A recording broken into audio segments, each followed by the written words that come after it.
Isang maganda at mapagpalang araw muli sa inyo lahat mga kapatid. Narito naman tayo sa panibagong araw ng ating verse of the day or devotion. Ngayon po ay araw ng Thursday. Ilang araw na lang at makita-kita na tayo sa ating pananambahan sa Sunday. So today ang ating pong Bible reading is from the book of John chapter 15 verse 16. Sabi dito, you did not choose me, but I chose you and appointed you so that you might go and bear fruit. Fruit that will last. So that whatever you ask in my name, the Father will give you. May the good Lord bless the reading of His Word. So sabi ni Jesus, you did not choose me, but I have chosen you. And not only chosen you, but appointed you to be fruitful, to bear fruits. Well, tayo'y pinili ng Panginoon. So therefore, tayo ay privileged na pinili ng Panginoon. Dahil ang pagpipili nasa Panginoon, hindi sa atin. So alam nyo, this is a very exclusive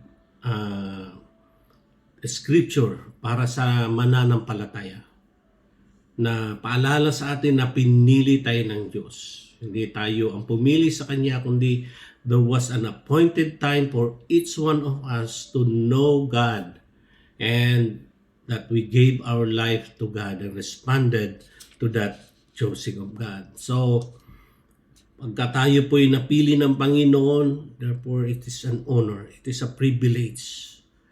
Well, may mga nagsasabi na, kung ibig sabihin, Pastor, pagka ako pala'y napili na ng Panginoon, ay kahit anong gawin ko, ay pinili naman na ako. Hindi ganun mga kapatid. Alam niyo ba, kapag ikaw ay napili, number one, it is your honor. Number two, it is your privilege. Na ipakita mo na ikaw ay tunay na pinili ng Diyos. Diba? Hindi mo sasayangin, hindi mo isasantabi ang mga o take for granted ang ginawa sa iyo na ikaw pinili. Bagkus ikaw ay magpupursige na ikaw ay karapat dapat na pinili ng Diyos. Halimbawa, doon sa company mo, pinadala ka sa isang lugar at pinili ka among all the employees na mag-represent ng company mo. Iba dapat gawin mo lahat ng bagay para maging kaaya-aya ka, maging tunay ka na ini-represent mo ang iyong company.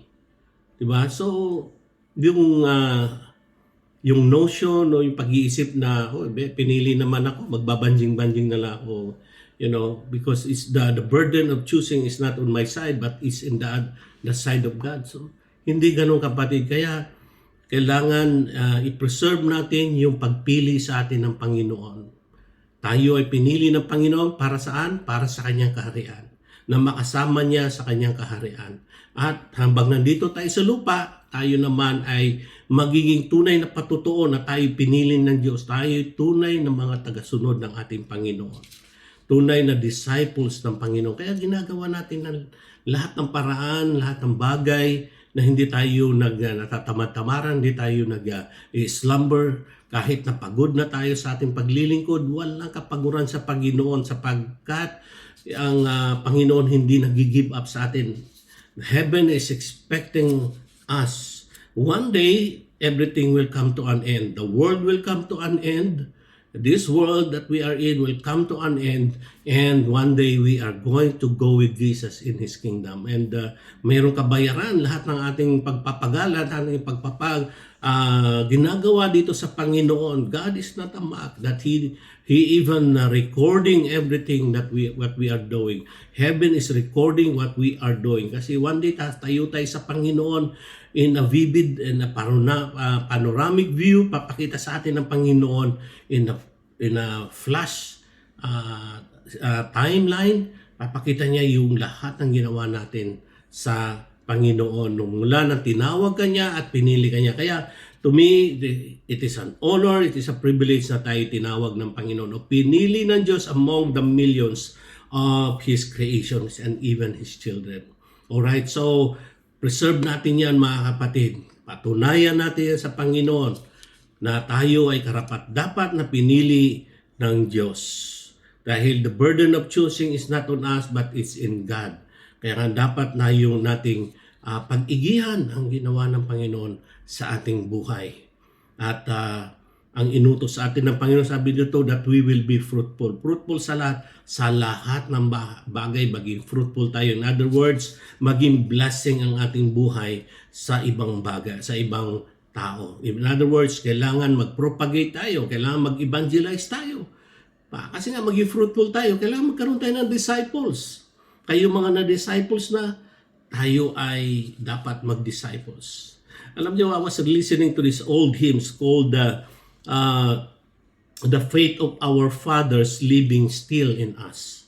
It's an old hymns, yan, na yung pananampalataya daw ng ating mga magulang na pinasa sa atin ay buhay sa ating buhay. Buhay ngayon sa ating kapanahunan. Well, patunayan natin na buhay yung pananampalatayang binigay niya sa atin. Alam niyo, itong faith na sinusundan natin, itong pananampalataya na sinusundan natin mga kapatid, has been given to us. May mga una na tinawag ng Panginoon. It has been passed over to us.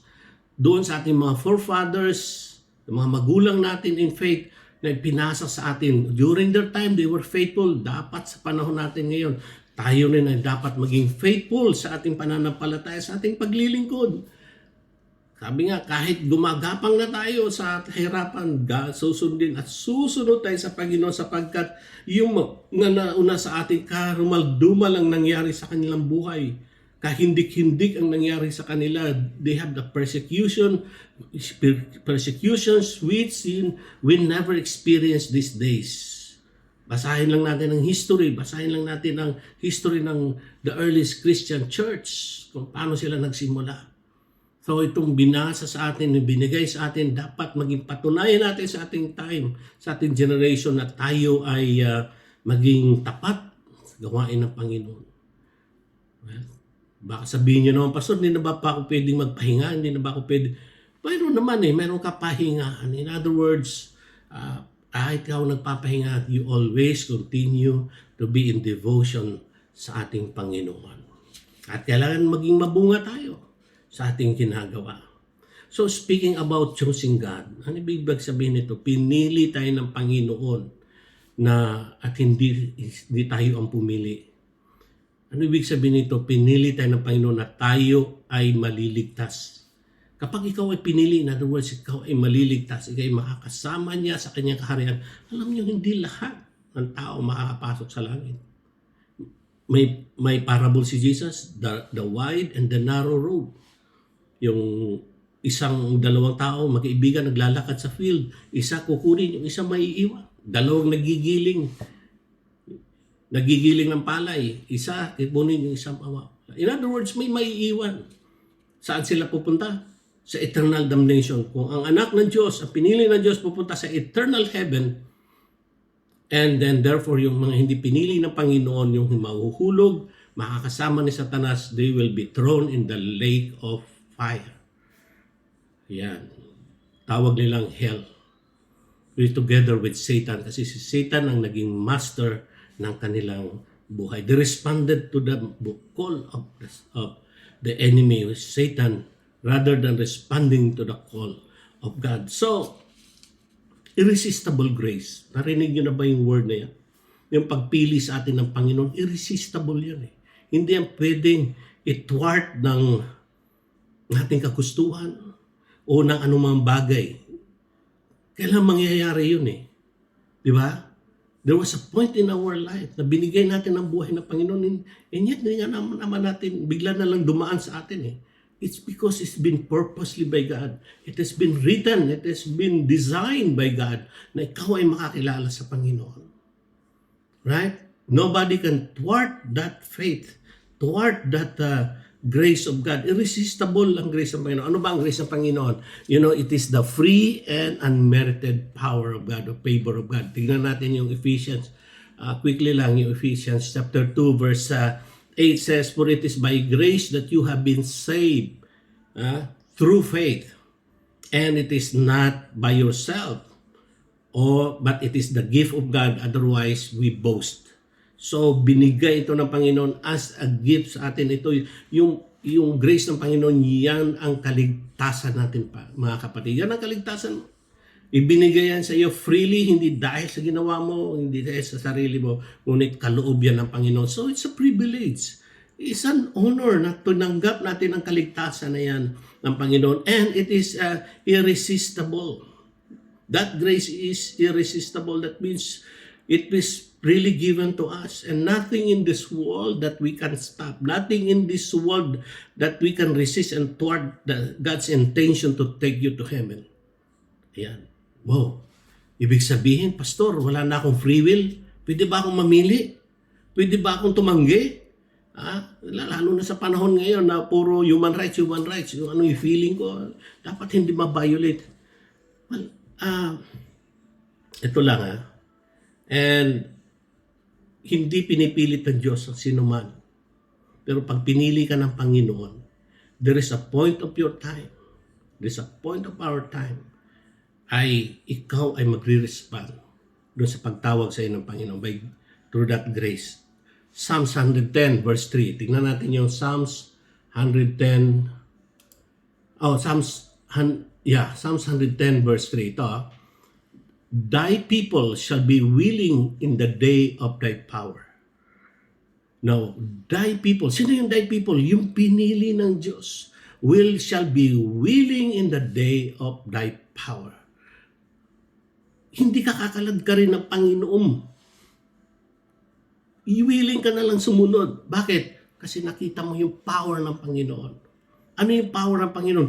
Yung mga pagbabago, yung mga himala, yung paghipo ng Panginoon sa buhay natin. Yung binago ka ng Panginoon na unexplainable. Bakit ikaw ay sumunod? Bakit ikaw ay nag-respond? Hindi dahil sa lakas mo na, it is already the power of God. So pagdating ng power of God, power ng Panginoon, irresistible yun. Wala, ba? Ang dami ko nang nakita ng mga mananampalataya, they give their lives to the Lord because of the miracles na nangyari sa kanilang buhay. Dahil sa mga himala na pagbabago na ginawa ng Panginoon sa kanila, paghipo ng Panginoon sa kanila, through the preaching, through the word, through the music, or whatever na ginawa ng kaparaanan. Yung mga kaparaanan lang yun, pero ang tunay talaga na intention doon ay ililigtas ka ng Panginoon. And that's the time we gave our life to the Lord. Sabi nga dito sa Psalms, di ba? Thy people or my people will be willing in the day of power. Pag dumating na yung power na ikaw ay maliligtas, pag dumating na yung time na ikaw ay maliligtas, yung araw na ikaw ay maliligtas, kapatid, makikita mo ang kapangyarihan ng Panginoon na siyang magbabago sa ating kapaligiran, sa ating buhay. Alam niyo, sabi nila, ito daw mga Islam, mga Muslim, kinikilala nila si Jesus, pero minor lang compare kay Muhammad. Pero nabuburn again sila, nakakakilala sila sa Panginoon. Marami tayong mga ganyang cases, lalo na sa Pilipinas. Di ba? The biggest church ngayon ay nasa Indonesia. Indonesia is Islamic country. Sa Iran din, the fastest growing Christian church ay nasa Iran and in an Islamic government. Di ba? Yung kanilang presidente na matay ngayon, yung Supreme Shah nila ngayon. Meron silang Sharia law. Kaya, yung mga taong nakilala nilang Panginoon, kahit anong faith pa sila, anong pananampalataya pa sila, pero pag oras na ikaw ay tinawag ng Panginoon, oras na ikaw ay yung takdang panahon para sa iyo, na magre-respond ka doon sa grasya ng Panginoon, sa choosing ng Panginoon sa buhay mo, it is irresistible. Hindi dahil sa wala ka ng power, wala ka ng free rights, your human rights o free will na sinasabi mo, dapat kalad ka rin ka doon sa langit. Hindi ka kakalad ka rin ng Panginoon doon sa langit. Dahil doon makita mo palang yung power ng Panginoon, power of salvation, power of healing, power of deliverance, power of restoration. Hindi ka kakalad ka rin ng Panginoon. Ipakita niya lang sa iyo kanyang kapangyarihan. Baka gumagapang ka at lumuluhod papunta sa Panginoon. Ganyan. Ganyan ang irresistible grace ng Panginoon. Ito pa, 1 Corinthians chapter 10. Di ba binasa natin Psalms 110 verse 3. Ito pa, 1 Corinthians chapter 15, chapter 15 verse 10. But by the grace of God, I am what I am. And His grace to me was not without effect. No, I work harder than all of them. Yet not I, but the grace of God that was within me. Who's talking? Paul, the Apostle Paul, sabi niya, by the grace of God, I am what I am. Naging ganito ako, naging masugid akong tagasunod sa ating Panginoon. Binigay ko yung aking buhay sa Panginoon, and I'm going to follow the Lord through His death. I am what I am because of the grace of God. Alam mo, nung dumating yung grasya ng Panginoon, yung kaligtasan ng Panginoon sa ating buhay, sabi ni Paul, you know, grace was not without effect. Kailangan may epekto ito. May pangyayari. In other words, may pagbabago sa buhay natin. Ibig sabihin, gagamitin ka ng Panginoon sa kanyang kaharian. The reason why nagliligtas ka ng Panginoon, para gagamitin ka niya sa kanyang kaharian. Kasi marami pang mga kaluluwa na dadalhin niya sa langit, and you will be one of the channel of that salvation.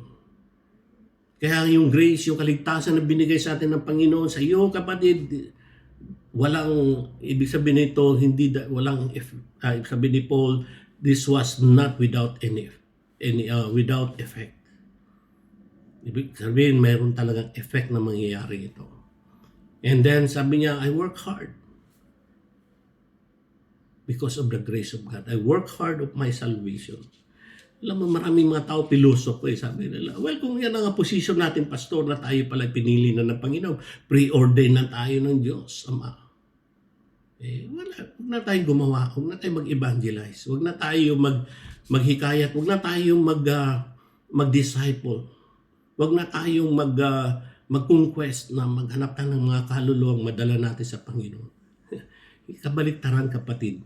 Ito, sabi ni Paul, I work my faith with fear and trembling. I work hard.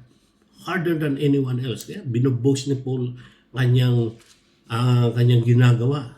Sabi ni Paul, ako hindi pa banjing-banjing. Ako ilang beses akong natapon sa kulungan. Ilang beses akong inalipusta. Ilang beses akong muntik ng mamatay. Dahil sa pananampalataya, dahil sa pagsunod ko sa aking Panginoong Jesus. Yan ang magandang ipagmamalaki natin. Mga Kristiyano, yan ang pagmamalaki natin, that we suffered for the Lord. We suffered for the kingdom of God. Kung ikaw naman ay chinismis lang, ikaw naman ay siniraan lang, kailangan pang mas may matindi pa dyan. Ikaw nga, na chismis ka lang, hindi ka napupunta ng church. Na ikaw nga ay nakapagsabihan lang ng pastor, hindi ka napupunta sa simbahan. Ano na lang yun? So, baka siguro hindi ka tinawag ng Panginoon. Hindi ka ikaw yung pinili ng Diyos. Di ba? Kaya we have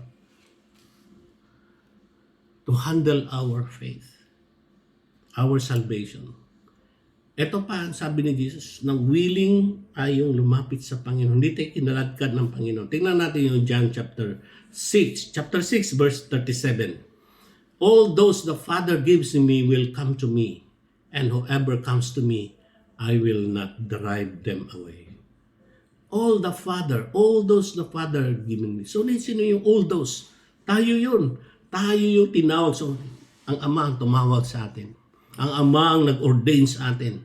We are preordained na tinawag tayo ng Panginoon para sa kanyang kaharian, para iligtas niya tayo, at para habang nabubuhay tayo dito sa lupa, kailangan gawin natin ang gawain ng kaharian ng Diyos. Tayo yung mga agent ng Panginoon dito ngayon. What? To propagate the kingdom of God. It was the Father. Ito yung sinabi ni Jesus. All those the Father gives me will come to me.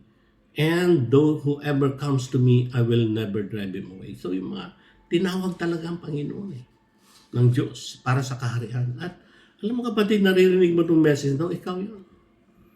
Ikaw ay mananampalataya. Ikaw ay nagsunod ng Panginoon. So therefore, Follow the Lord with fear and trembling. Follow the Lord with conviction of your heart. Follow the Lord with commitment sa buhay. Follow the Lord with all your heart. Work harder. Patunayan natin, kaya si Paul, nagmamalaki siya sa kanyang, sabi niya, sa kanyang pagsunod sa Panginoon. Hindi pinagmalaki ni Paul yung kanyang kayamanan, yung kanyang edukasyon, yung kanyang pera, yung kanyang authority at yung influence niya. Hindi niya pinagmalaki yung kanyang mga followers sa TikTok o sa Facebook o sa YouTube. No? Pinagmalaki niya yung kanyang ginagawa sa Panginoon. Dapat yun ang pinagmamalaki natin. Yung ginawa ng Panginoon sa ating buhay. Amen. So the grace of God comes to you as an irresistible. Pinili ka ng Diyos, kapatid. Alam niyo, God's grace is sweet and irresistible. He make us love and want nothing else. He is as irresistible to us as a husband to his newlywed bride. Come with us and here's God's wonderful grace proclaiming Christ in the Lord's Day. Nabasa ko lang yung aking na nabasa. So, ang grasya ng Panginoon, tinawag ka ay ang ating kaligtasan. Pagtawag sa atin ng Panginoon, pinili ka niya, kapatid. So sa aking pag-end, bear that in your mind na pinili ka sa panahong ito. You live in such a time like this. Huwag natin sayangin. Huwag natin i-take for granted. Huwag tayong magpadala sa mga gawa ng kaaway. Satan is jealous of you dahil pinili ka ng Panginoon. The kingdom of hell is jealous, is after you. Gusto kanyang malaglag doon sa pagkapili sa iyo ng Panginoon. So, take that, bear that in mind. Araw na ito na pinili ka ng Diyos para makasama ka niya sa kanyang kaharian. Thank you, Lord God, sa amin pong maikling devotion ngayon. Reflections sa word na nabasa namin. That you have chosen us and we did not choose you. Lord, it is an honor. Truly as a privilege na pinili niyo kami, Panginoon, na maging anak niyo. Kaya Lord, in response, gagawin po namin ang lahat para maging mabunga po kami. Ibig sabihin, maging fruitful ang aming buhay. Sa kayo magiging patotoo kami doon sa mga iba pang tinawag niyo, Panginoon. At sa mga hindi pa nakakilala sa inyo. Lord, ang buhay namin, gamitin niyo po. Maging blessing sa kanila. In deeds, in words, even in our walk with you, God. Maging blessing po kami. I know, Lord, mahirap. Hindi madali, Panginoon. But you have given us the Holy Spirit to be our guardian, or to be our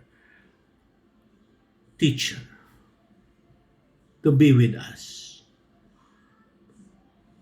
sa pagganap namin sa aming mga gawain. Lord, sana maging katulad kami ni Paul, Panginoon, that he boasts on what he's doing. He is working harder. Kahit minsan, Panginoon, nakakaramdam na kami ng pagod. Karamdam na kami, Panginoon, ng kahinaan. And yet, hayaan niyong itingin namin ang aming mga mata sa inyo. Lord, walang katumbas sa ginawa niyo po sa amin, Panginoon. At itingin din namin ang aming mga mata doon sa mga nauna. Katulad ni Apostle Paul. Lord, how many times he has been beaten and thrown to jail. Eventually died because of the kingdom of God. Because He has chosen you. Lord, sana ganun din po, Panginoon, ang aming buhay. Maging hindi man namin masapatan sila, maging kaya-aya naman kami, Panginoon. Bless us, Lord, today. In Jesus' name. Amen. Okay, God bless you. See you next time.